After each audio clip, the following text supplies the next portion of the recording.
in his piece on fairy stories, J.R.R. Tolkien is going to set out three guiding questions. And when it comes to the question of origins, he's going to say that I'm going to pass lightly over this question. I'm too unlearned to deal with it in any other way.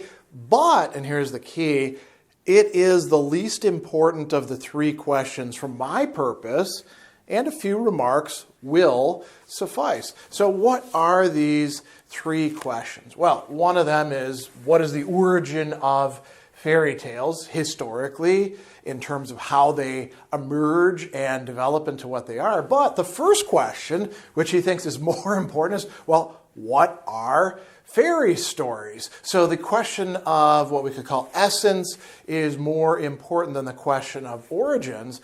And then the third question is, what is the use that are made out of fairy stories? And again, Tolkien thinks that that is a more important, more revealing question for us than this one of origins. But he's not going to pass over it in just a paragraph. He's going to say quite a few things.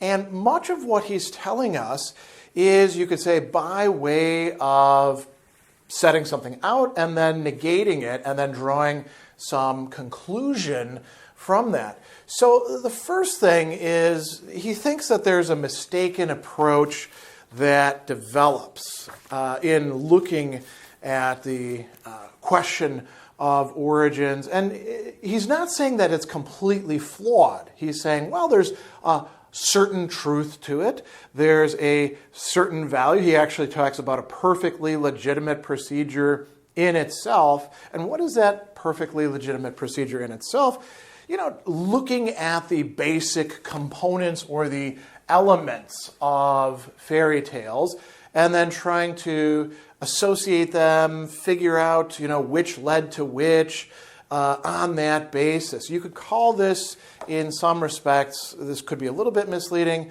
a structural approach that looks at the fairy tale as essentially a structure of particular elements. And he gives some examples of this. He tells us there's a lot of elements in fairy tales, such as this detachable heart, or swan robes, magic rings, arbitrary prohibitions, wicked stepmothers, and even fairies themselves. And these can be studied without tackling the question of origin.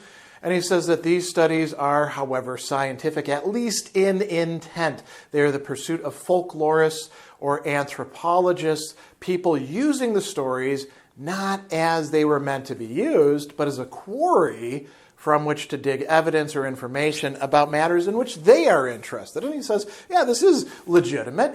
Different sciences or disciplines can do their own thing with this. But the question is, what really is going to count? And he says that to investigators of this sort, recurring similarities seem specially important. So students of folklore are apt to get off on their own proper track or express themselves in a misleading shorthand, misleading in particular, if it gets out of their monographs into books about literature. So when it moves from their scholarly work into literary criticism, then we've got a problem here. And what's the problem? They are inclined to say any two stories that are built round the same folklore motive or are made up of a generally similar combination of such motives are, in quotes, the same stories. We read that Beowulf is only a version of and Meneken, that the Black Bull of Norroway is Beauty and the Beast, or the same story as Eros and Psyche, that the Norse Master Maid, or the Gaelic Battle of the Birds and its many congeners and variants is the same story as the Greek tale of Jason and Medea. And, we do see a lot of this with people who want to approach stories, you could say from the top down and also from the bottom up, just looking at elements, and they miss the middle part, don't they? So what does Tolkien have to say? He says that the problem is that they leave out the coloring, the atmosphere, the unclassifiable individual details of a story, and above all, the general purport that informs with life the undissected bones of the plot that really count. Shakespeare's King Lear is not the same as Layman's story in his Brut.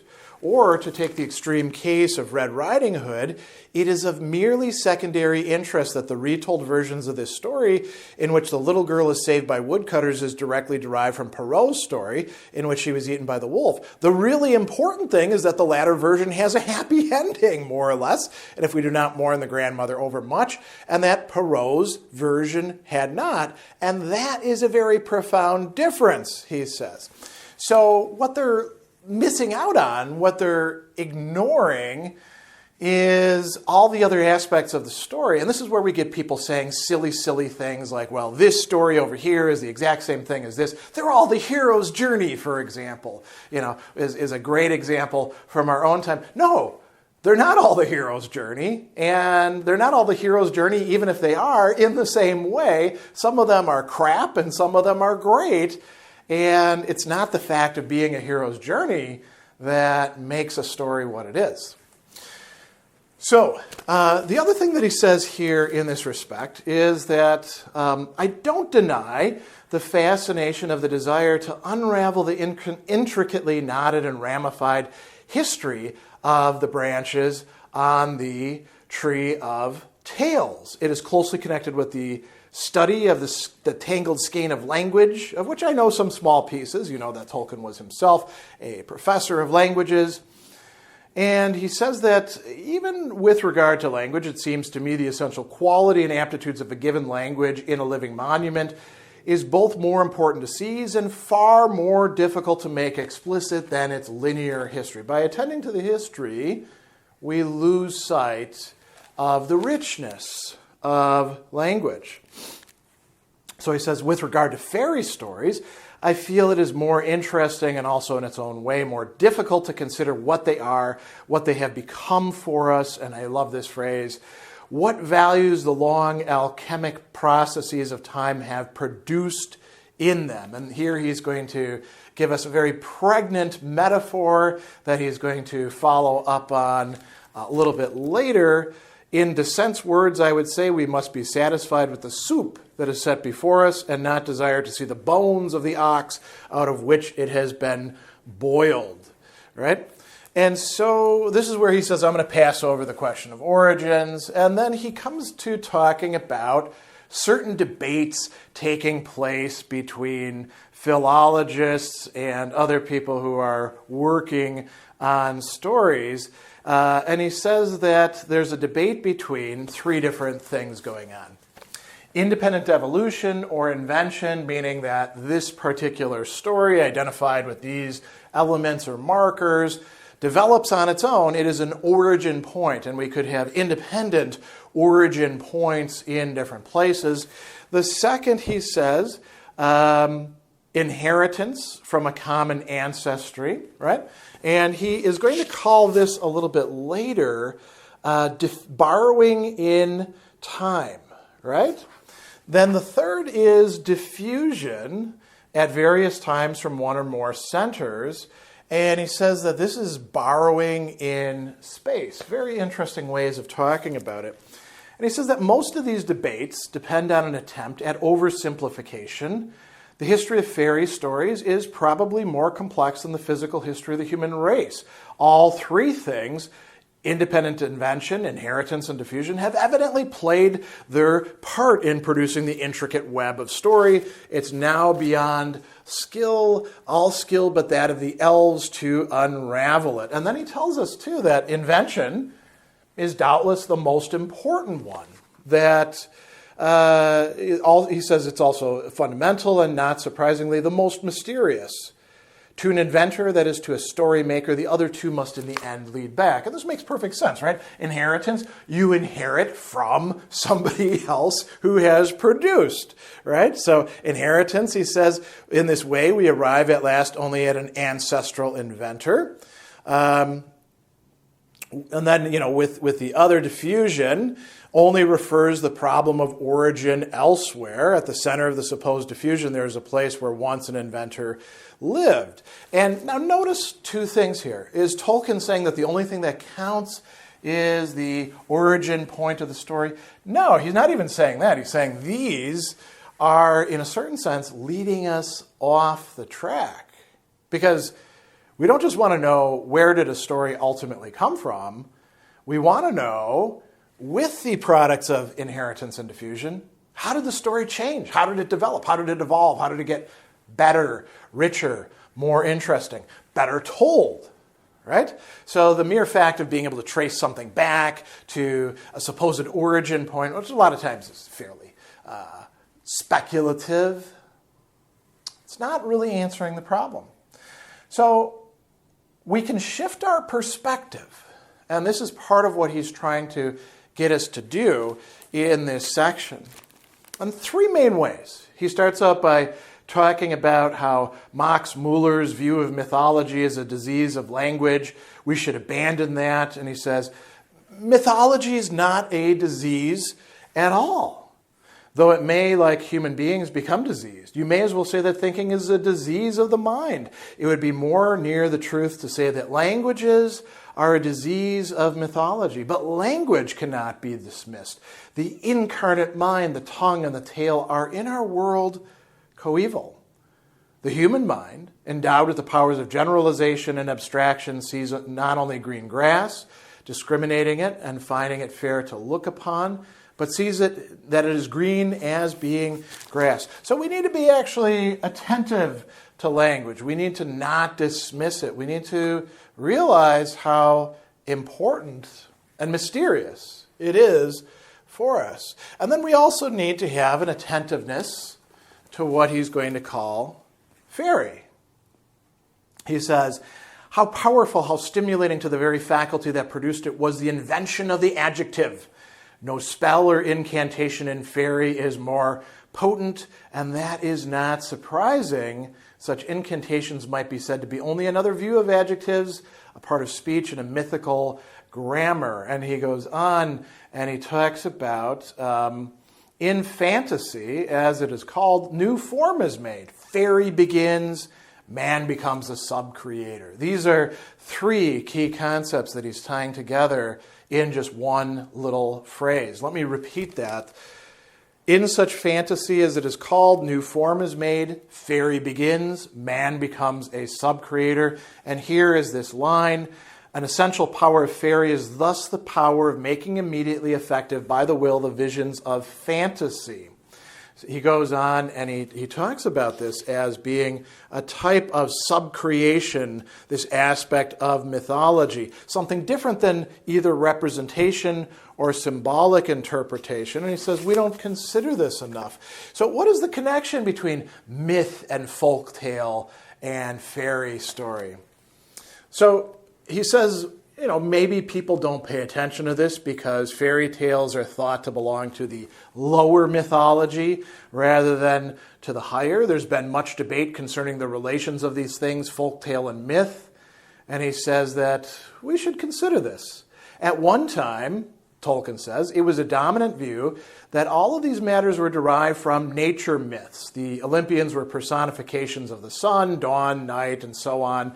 And all the stories told about them were originally myths, allegories would have been a better word, of the greater elemental changes, right? So then he says epic, heroic legends, saga, and then localize these stories in real places and humanize them by attributing them to ancestral heroes, mightier than men and yet already men. And finally, these legends dwindling down became folk tales, Märchen, fairy stories, nurture tales.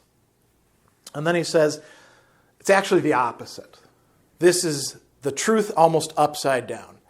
The nearer the so-called nature myth or allegory of the large processes of nature is to its supposed archetype, the less interesting it is. And indeed, the less it is of a myth capable of throwing any illumination whatsoever onto the world. And he goes on and says, personality can only be derived from a person. The gods may derive their color and beauty from the high splendors of nature, but it was man who obtained these for him, abstracted them from sun and moon and cloud. Their personality they get direct from him. And he says, let's think about an example.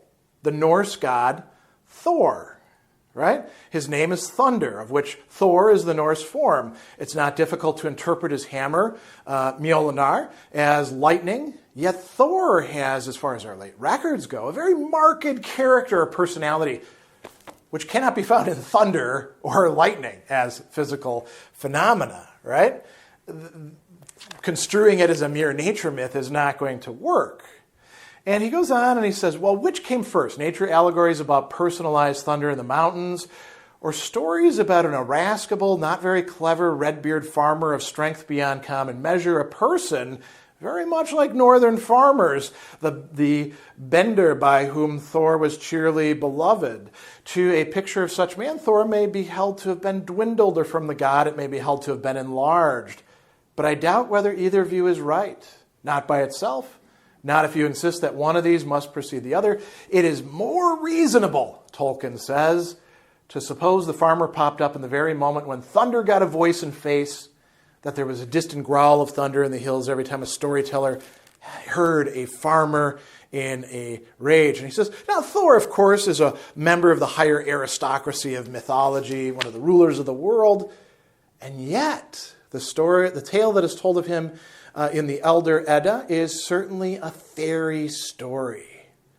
So he's saying that we can find fairy tales, right, within mythology, the realm of fairy, dealing with, of course, not just nature, but the supernatural as well. And he goes on and he says that these things have become entangled, or maybe they were sundered long ago and have since groped slowly through a labyrinth of error, through confusion back to refusion. And what do we see here in this shifting perspective?